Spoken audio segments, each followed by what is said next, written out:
Hey everyone, this is Björgvin from The Long Wait. This week I'm going to do something a little bit different than usual. We're still working on Perfect Pocket. We've almost finished it. We just need to record a solo and then I need to mix it. And I'll do that in the next few weeks. But this week I'm actually going to teach you something a little bit different, but something that might be applicable to you, especially if you play, especially if you played at the Tucson Folk Festival 2 weeks ago, or if you play at venues or shows where you get a 2-track recording out of the board, which is cool to have and cool to listen to because you kind of get your show recorded. But it also has the disadvantages of not leaving a lot of room for improvement. You can't remix the song. It's mostly mixed on its own and mostly mastered by the CD recorder or the recorder that's being used to create the 2-track. But there are a few things you can do, and I'll go through them now. And mostly has to do with just EQing out certain harsh frequencies, putting a little bit of multi-band compression if you want to focus on a certain frequency range that you want to compress to keep kind of in check while you're listening to the song.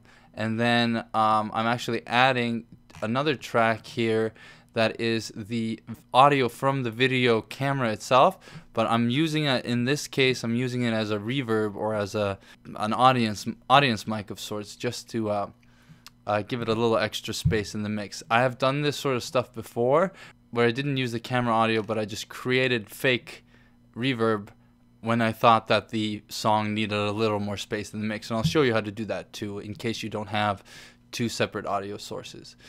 So I have this performance of ours here and just like a little snippet of one of the songs that we played, and I'm gonna run through what we got so far without any processing.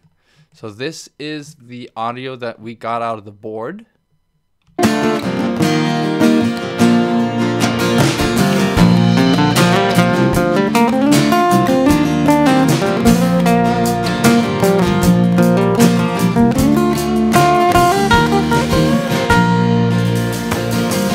Got a call from an old girlfriend who's staying in LA. I said hello, she said how you been, that with not much else to say. So you can hear the guitar is a little harsh and it's kind of interfering with the vocal a little bit. We'll try to see if we can fix that. And then here's the audio. Well, these were both audios together. So here's the audio just from the camera.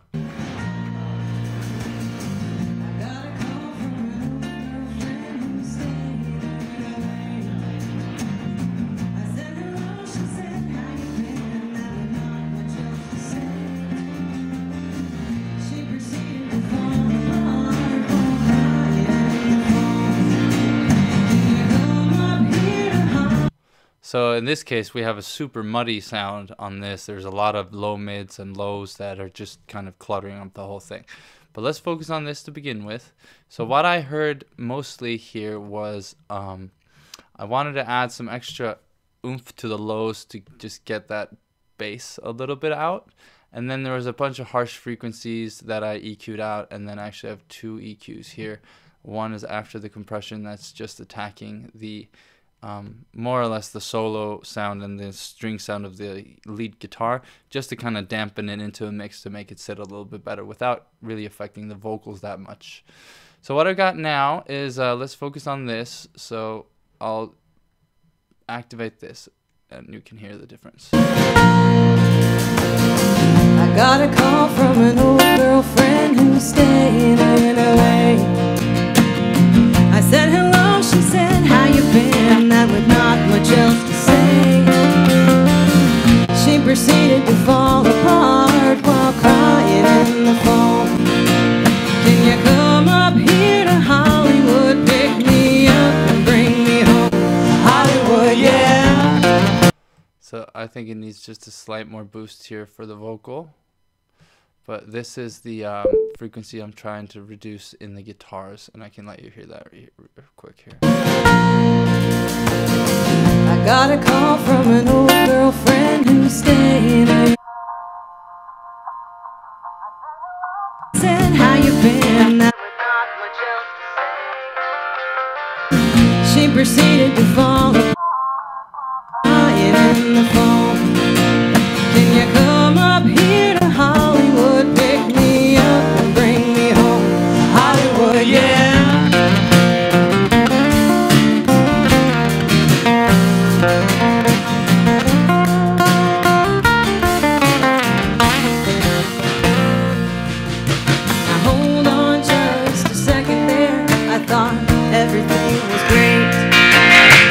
brother told me that you got that part you auditioned for last spring.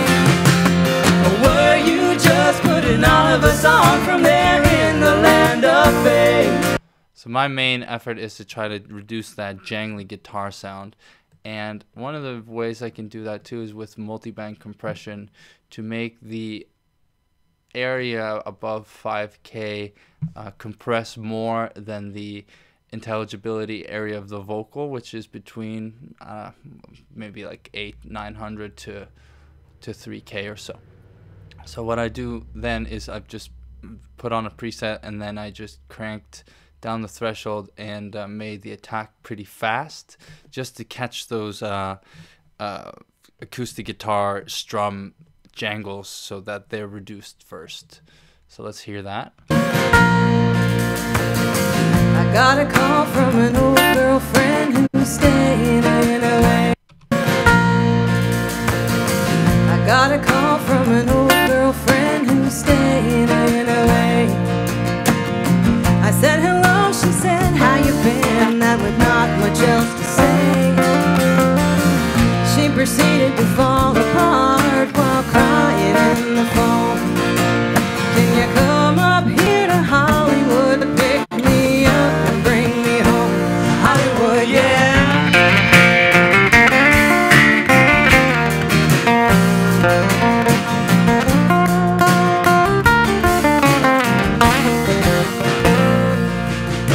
Now hold on just a second there. I thought everything was great. Your brother told me that you got that part you auditioned for last spring. Or were you just putting all of us on from there in the land of fame? I tell you what I think I'm gonna do for you. I'm gonna meet you most still away. Go west says the wise man, but be careful where you.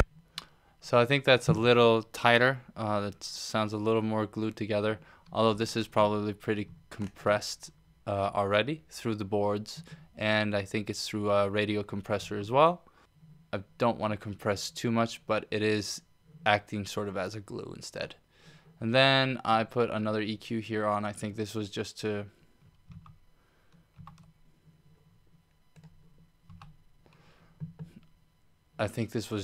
reduce the guitar jangles even more. So I think let's put that on.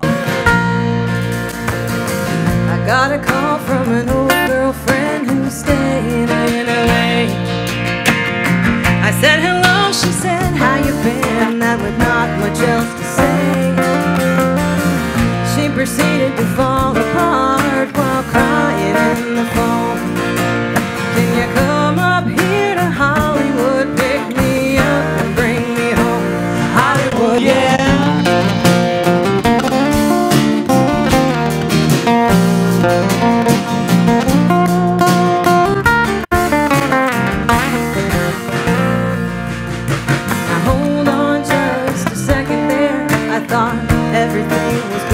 So even though the guitar is definitely still just as loud, it's a little more bearable. It's a little more smoother when I put all these things on. If you didn't hear it, I'll bypass this again and then I'll activate it so you can hear the difference. I got a call from an old girlfriend who's staying in LA. I said hello, she said how you been, that with not much else to say. She proceeded to fall apart while crying in the phone. Alright, so that's that. And then I have this audience mic, if you will, and I put the similar type of thing here, except I took a lot of the lows off and I cut the low mids off as well, and then I gave it some extra body to make the vocals cut through a little bit, and then there was a lot of hiss in the upper region, so I just kind of filtered that out.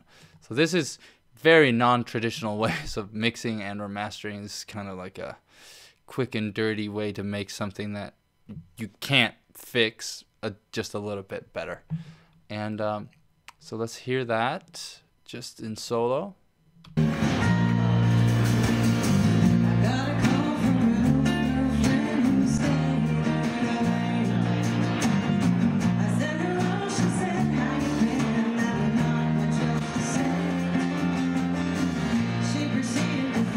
So you can hear how like the lows kind of get cleared up. It gets a little clearer in general. And then because I'm technically using this as a reverb, I also put an imaging or stereo imager on here.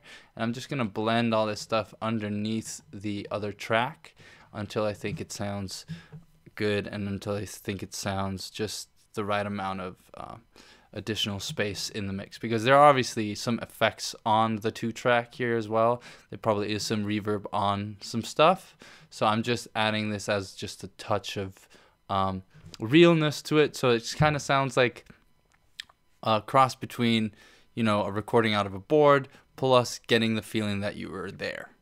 So let's take this off. Let's play all this together, and then I'll slowly blend in this mic right here. I got a call from an old girlfriend who's staying in LA. I said hello, she said how you been, that with not much else to say. She proceeded to fall apart while crying in the phone.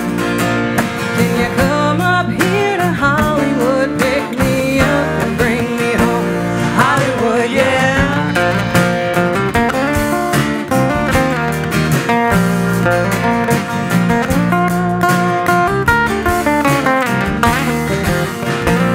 So that gives it a little more life to it, makes you sound a little more like you're there.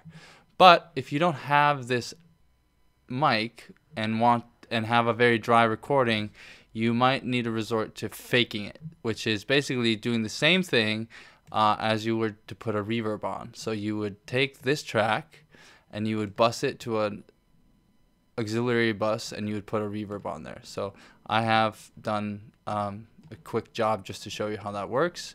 So I put a medium ambience, just some random ambience I thought would work. Yeah, like a large chamber preset, whatever. But I'm just gonna blend that in, and you'll hear how it gets a little bit bigger, a little bit more space there. I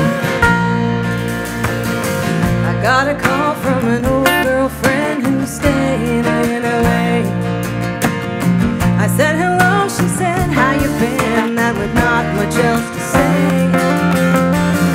She proceeded to fall apart while crying in the phone.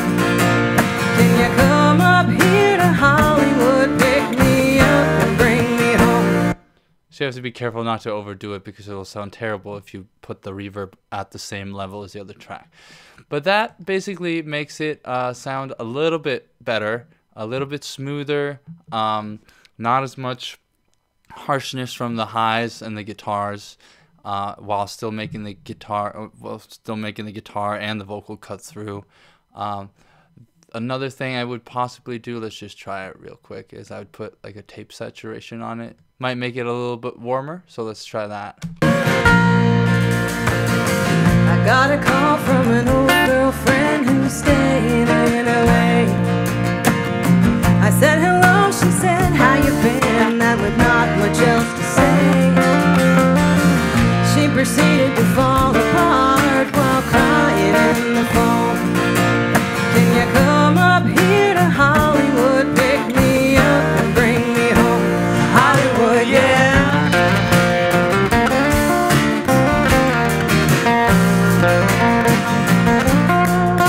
Alright, so that's a little warmer. Oh, and one more thing, I just put this on the master bus here, is I just put a limiter on minus 0.3 just to make sure that it doesn't overload. But overall, it sounds a little bit better than before. So to finish it off, I'll just play this as a before and after so you can hear the difference it makes. Alright, that's it for this week. Let us know in the comments what you thought. I got a call from an old girlfriend who's staying in LA. I said hello, she said how you been, that with not much else to say. She proceeded to fall apart while crying in the phone. Can you come up here to Hollywood, pick me up and bring me home? Hollywood, yeah.